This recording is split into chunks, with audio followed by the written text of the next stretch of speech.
Hello sorcière, aujourd'hui je te retrouve pour te parler de la nouvelle lune en poisson qui a lieu aujourd'hui le lundi 20 février 2023. Nous rentrons dans l'ère du poisson. Il faut savoir que le poisson est un signe dit mutable, c'est-à-dire qu'il nous amène vers tout doucement mais sûrement le printemps, vers la nouvelle année du zodiaque, vers le signe du bélier. Mais avant d'arriver au bélier, on va d'abord passer par cette énergie en effet du poisson qui en Jyotish est gouvernée par la planète Jupiter, qui est la planète dite, je mets des guillemets quand je dis ça, mais c'est pour que tu vois un peu les énergies, la planète la plus bénéfique du zodiaque, c'est-à-dire que c'est une planète d'expansion, c'est une planète de succès, c'est une planète de chance. Généralement, quand on a Jupiter qui est dans son thème astral, on est content parce que ça veut dire qu'il va avoir plein de choses du moins qui vont être faites avec facilité et qui vont vraiment nous attirer vers le haut, qui vont nous expanser. Et en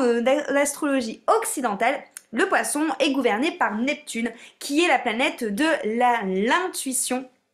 et de tout ce qui va être en effet relié au sens, au ressenti et au spirituel principalement. Du coup, ces deux planètes qui gouvernent le signe du poisson montrent bien tout simplement quelles sont les énergies de ce signe, c'est-à-dire que le signe du poisson, quand on rentre comme là dans la nouvelle lune, on rentre dans une période où on va nous demander de nous recentrer sur nous pour travailler sur notre côté spirituel, pour travailler également sur notre côté ressenti. On est dans la fin de l'année zodiacale, c'est-à-dire que le poisson va t'inviter à prendre du temps pour toi, pas forcément pour que tu puisses faire plein de choses et que tu sois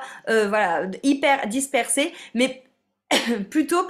pour que tu prennes du temps pour toi, pour te recentrer, pour t'intérioriser, pour te poser des questions sur toi. Ça, c'est un signe, un point commun qu'on a beaucoup avec tous les signes d'eau, hein, d'où le poisson est un signe d'eau. Mais en effet, le poisson, au-delà du cancer et du scorpion, on a plus un côté spirituel sur le poisson. Alors, on va pas te demander de te mettre dans un monastère et de réfléchir à ce que tu fais et à ce que tu penses, mais l'idée est un peu kiff-kiff bourricot dans cette notion justement de pouvoir te libérer notamment des pensées parasitantes et du faire parasitant et d'être vraiment aligné et prendre du temps pour prendre soin de ta spiritualité. Alors, il y a une notion aussi un peu de nettoyage et de détox avec le poisson. C'est pour ça que je t'invite vraiment lors de cette période à pourquoi pas faire des détox avec des compléments alimentaires, par exemple avec des ampoules de radis noir ou à prendre du charbon actif ou de faire des sortes de régime détox, de faire des petites cures de légumes ou de choses comme ça. C'est vraiment le bon moment. Ça peut être aussi le bon moment pour faire du tri et de t'alléger. C'est vraiment cette notion du poisson de s'alléger spirituellement et aussi corporellement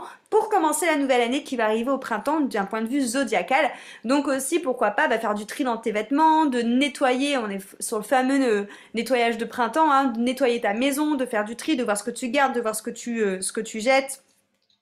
Voilà, tu peux très bien passer par là. Ça peut être aussi, si tu as envie de travailler ta spiritualité sur des livres, tu peux commencer à lire des livres de spirituel ou de développement personnel, ou tout simplement commencer une nouvelle saga de livres plus dans le fantastique, parce qu'on peut avoir ce côté un peu rêveur avec le poisson, qui voilà, si t'es pas branché livre spirituel ou livre dev perso, plutôt partir dans une nouvelle saga de livres plus de fantastique, de toutes ces choses-là. Et bien sûr, prendre le temps de travailler sur ton spirituel. Donc pourquoi pas commencer un accompagnement, venir intégrer les immersions, pourquoi pas rentrer dans mon Coven Initiation où on va développer à fond ton intuition et tes ressentis. Là, toutes les filles du Coven sont vraiment